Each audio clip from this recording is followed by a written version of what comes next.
महाभारत में कुरुक्षेत्र की कहानी केवल युद्ध की नहीं, बल्कि धर्म, तप और त्याग की भूमि की कहानी है।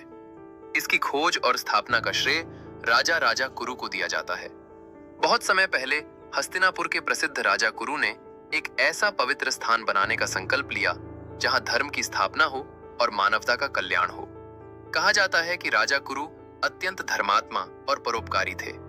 वे चाहते थे कि धरती पर एक ऐसी भूमि हो जहां सत्य, तप, दया, क्षमा और धर्म के बीज बोए जाएं। एक दिन राजा कुरु ने एक विशाल और उपजाऊ भूमि को चुना। यह स्थान आज के हरियाणा राज्य में माना जाता है।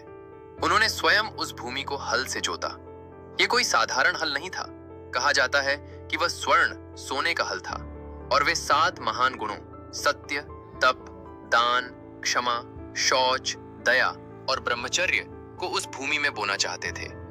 राजा कुरु की कठोर तपस्या और समर्पण देखकर देवराज इंद्र प्रकट हुए। इंद्र ने पूछा, राजन, आप इस भूमि पर इतना परिश्रम क्यों कर रहे हैं? राजा कुरु ने उत्तर दिया, मैं इस भूमि को धर्म भूमि बनाना चाहता हूं, ताकि यहां जो भी धर्म के लिए प्राण त्यागे उसे मोक्ष प्राप्त हो। राजा के दृढ़ संकल्प और तपस्या से प्रसन्न होकर इंद्र ने वरदान दिया कि यह भूमि सदा धर्म क्षेत्र के नाम से जानी जाएगी। तभी से यह स्थान कुरुक्षेत्र कहलाया, अर्थात कुरु द्वारा स्थापित क्षेत्र। समय बीतता गया। यही पवित्र भूमि आगे चलकर महाभारत के महान युद्ध का साक्षी बनी। जब कौरवों और पांडवों के बीच संघर्ष चरम पर पहुंचा, तब युद्ध के लिए इसी धर्म भूमि का चयन किया गया। इसीलिए महाभारत में इसे धर्म क्षेत्रे कुरुक्षेत्रे कहा गया है। इसी पवित्र भूमि पर भगवान श्री कृष्ण ने अर्जुन को गीता का उपदेश दिया, जो आगे चलकर भगवत गीता के रूप में प्रसिद्ध हुआ।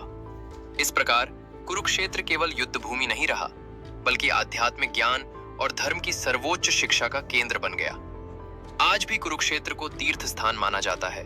यहाँ अनेक मंदिर, सरोवर और पवित्र स्थल हैं, जहाँ लोग श्रद्धा से आते हैं। इस प्रकार महाभारत में कुरुक्षेत्र की खोज और स्थापना राजा कुरु द्वारा की गई थी।